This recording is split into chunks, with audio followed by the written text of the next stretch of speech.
Now it's all about control, and we have talked about the Rockefeller document entitled America 2050, where they have the entire country mapped out into 10 mega regions. These regions are comprised of smart cities. This smart grid is currently being built, and in fact, the entire world is racing towards technocracy. And this includes the major religions. The Catholic Church is already steeped in green ideology and sustainable development, from the Pope down. China is already a technocracy. And it is not surprising that the Islamic world is following hard behind with plans to build the first fully automated and controlled supercity in the middle of a desert. However, it is still unclear if anyone is actually going to want to live there.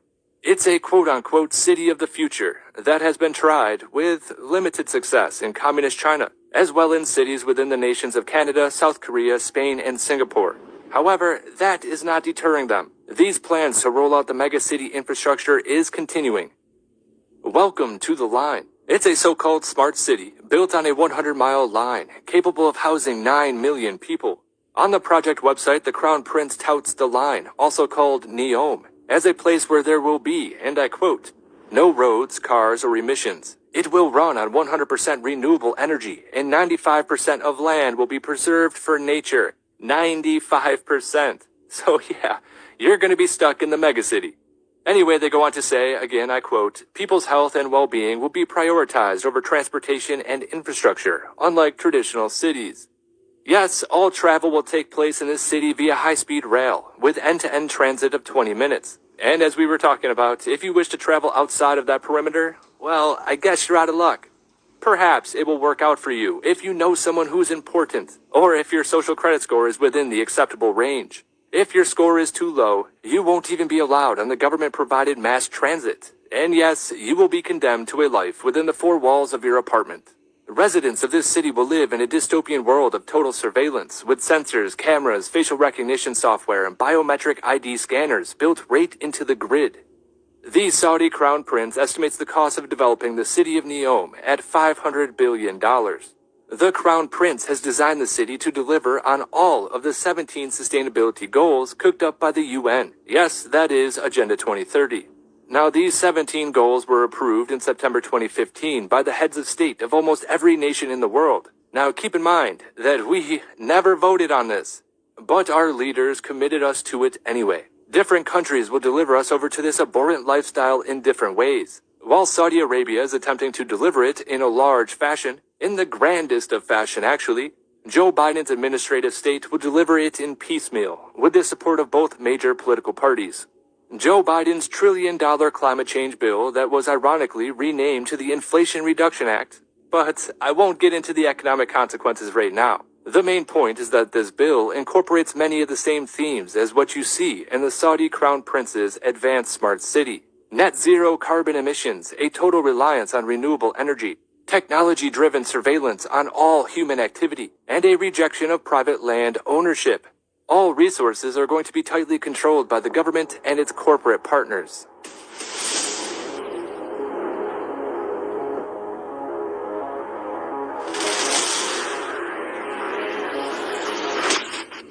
Now, every major U.S. city and most smaller cities are moving in this direction, minus the fanfare of the Saudi project. With each and every federal grant that your city accepts, it inches closer to a smart city concept that you see in the above video. For example, even cities unable to totally redesign themselves into a vertical quote-unquote line will move towards the concept of no roads and no automobiles. The International Energy Agency has already been recommending that cities worldwide adopt a policy of mandatory car-free Sundays where people are not allowed to drive anywhere 1 day per week. And the World Economic Forum put out a policy paper on July 18, 2022, that removes all doubt as to where this influential globalist organization is trying to take the world. The World Economic Forum now openly calls for an end to private vehicle ownership. This is the way of life that awaits us on the other side of the Great Reset and quote-unquote Build Back Better, where we've been told by the World Economic Forum that we will own nothing, have no privacy, and that we will eventually learn to like it. It's the perfect world for the lazy, feeble-minded 21st century global citizens who just, want to be able to sit back and be taken care of. Of course, they have been indoctrinated to despise the American ideals of hard work, property ownership, individual freedoms, and responsibility. As long as they can relax and play their video games, attend ball games, concerts, or otherwise entertain themselves, well, they're good with that. They like it.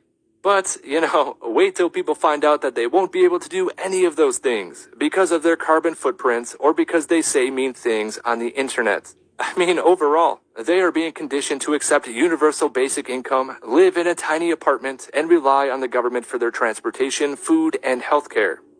They are really pushing this idea hard and trying to convince people to not aspire to own a car or a house, let alone a few acres in the country. You do not need a crystal ball to see this is the direction in which all the nations are being herded, into a world devoid of automobiles, traditional single-family housing, and an actual plot of land where you're capable of growing a garden. I mean, they are even stopping people from having a well or even catching rainwater. All of those things will be forbidden in the smart cities that the globalists are designing for us. Now, California is ahead of the game. Its technocrat leaders are planning to start charging people for drawing water out of their own private well. And most of us already know about the insane laws that some states have in regards to rainwater.